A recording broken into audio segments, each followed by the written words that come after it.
Phil Perry dropped the story on Saturday. I knew that he had it on Friday night. He was, confirming with some additional sources. Wanted to make sure he got everything right before he put it out there on Saturday. And this is the tweet that he dropped on Saturday. And it made the rounds right away and has since been confirmed by other reporters.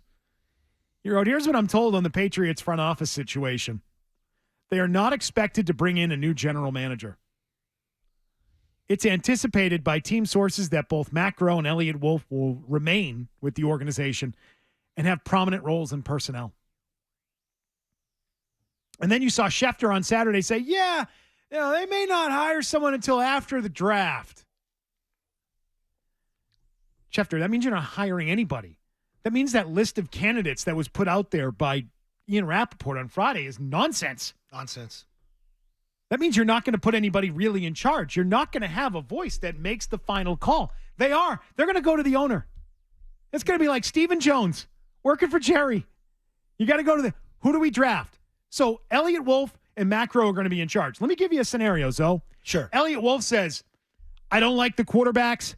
Let's get Marvin Harrison Jr. at 3. Matt Groh says, you're crazy. It's Jaden Daniels. Who makes the call? Oh, let's go to the GM. Jonathan. Wait, no. Oh, we don't have one. Oh. Well, I guess we got to go call Jonathan and Robin. See what they say. Go call them. They'll be sitting right there. He went to scouting report. They're sitting there right there anyway, though. Looking at 40 times and 3 cone drills. Yeah. Like, what? He's got the stopwatch out there. We should be absolutely panicked by this. If you care about this team, this is something we mocked. We have mocked every other team in the league for 100 years for doing stuff like this. What is going on? There is a vacuum here. Okay? And someone is going to have to stake out the power. And it doesn't look like it's going to be anybody who's been involved in football or a new GM or the new head coach. None of it is going to exist. See, that's the unusual thing to me. It's like she's not in football. So she's from the business end of it. She has done some football things, though. Okay. So when I read her name and I know who she is, I don't know her. She's high. I know who she is. She controls a lot of stuff like Super Bowl week and that and the planning of it. I remember someone telling me that she was heavily involved in the Wells Report in context. I believe that. Okay. Oh, yeah, that's exactly the person I want running my football That's what team. I remember. Someone told me that a long time ago. They said, well, who's really putting this thing together. So that was years ago, long time ago. So I started looking up like, oh, yeah, we got to know a little bit more about this person now. So I read from the Colby Alumni Magazine from Colby College. Colby College. Robin Glazier is a alum of Colby College. So I'm like, I got to read this story again. I remember reading this, I don't know, at some point in the last few years. What was it dated? When did this come out? 2017. 2017 is when this one was published. A self-described jack of all trades, Glazier does deals for the Kraft Group, including multi-million-dollar strategic partnerships with media and technology companies and others, while also drafting player contracts. So I thought, could be just a contract thing, like the language and drawing them up. Most recently, the one for tackle Marcus Cannon, $32 million over 5 years, signed just prior to our conversation.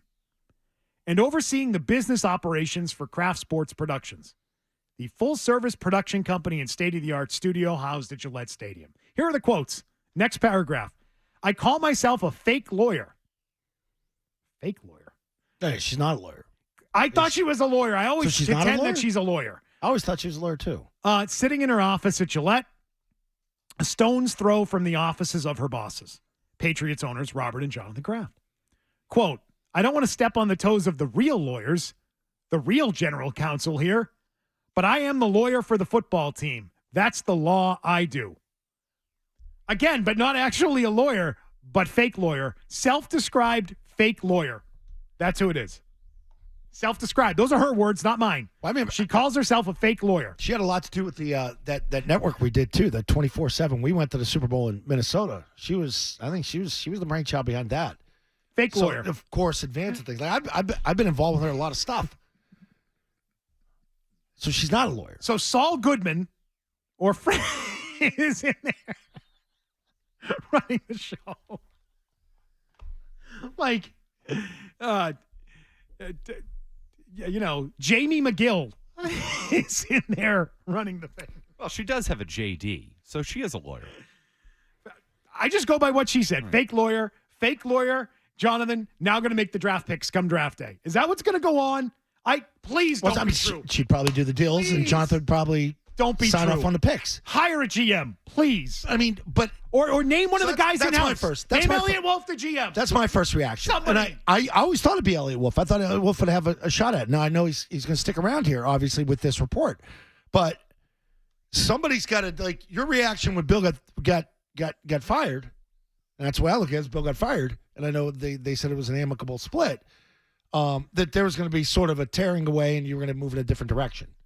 But it just feels like Bill's only been taken away here, and somebody still has to do all the football studying. Somebody still has to do combine stuff, scouting, everything. So you just can't pull the plug on that. Like, I know the reaction is, oh my God, they're bringing Groh and Wolf back. That doesn't make any sense.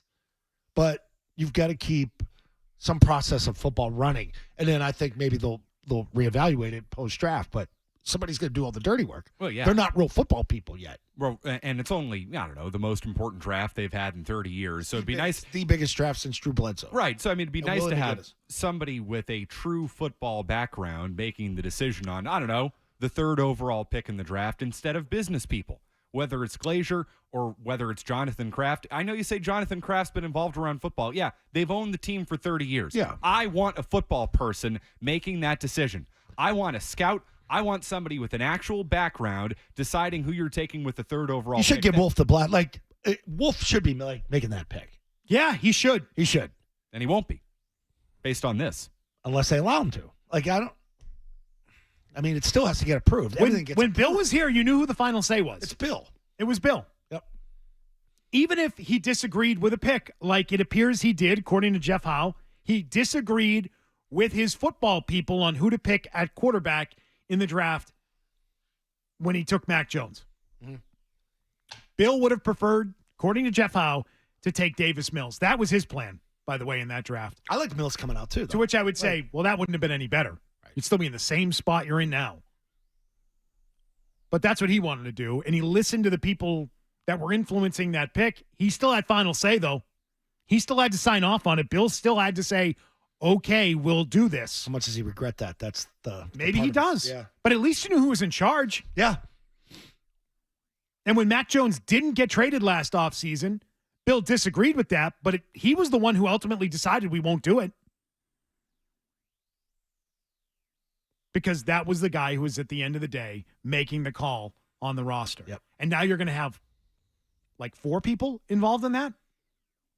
Too many cooks in the kitchen. 2 from the business side, 2 from the football side. Who's in charge? Who makes the call? Jonathan. That's what I assume now. If you don't name a GM, you don't put someone in charge, that's what I have to assume. Yeah, there needs to be an accountability there. And a point person. The final say is final say. And why is Matt Gross still here? Seriously. He's Bill's guy. He truly is a Bill guy. I'd worry about, like, whispers back and forth, like, within. Like, I remember that when they were down with the Jets, and I told you a story about us, like, with the strength coach. They would talk to them down there, and I knew Charlie would get in touch with them. And, when Bill got back here, all of a sudden, we're going to get Mike Woysick in here. We're going to eliminate, the guys that talk. I'd worry about, like, the division and people talking, down the line. Like, there's ways to get around stuff. There's ways to talk to people. You got to get your people. You need You need people that are loyal. Like, to this story, there's a split. There's a divide. And this is what happens when you lose. When you're 12-4 and that kind of gets kicked to the curb a little bit, and maybe it's not that big a story, where it kind of started to be one. 2018, going back to those years. Yeah, but we're winning games. We're playing to go to the Super Bowl every year. So these stories aren't that big a deal. But it sort of festers and develops into this when the main point people end up leaving.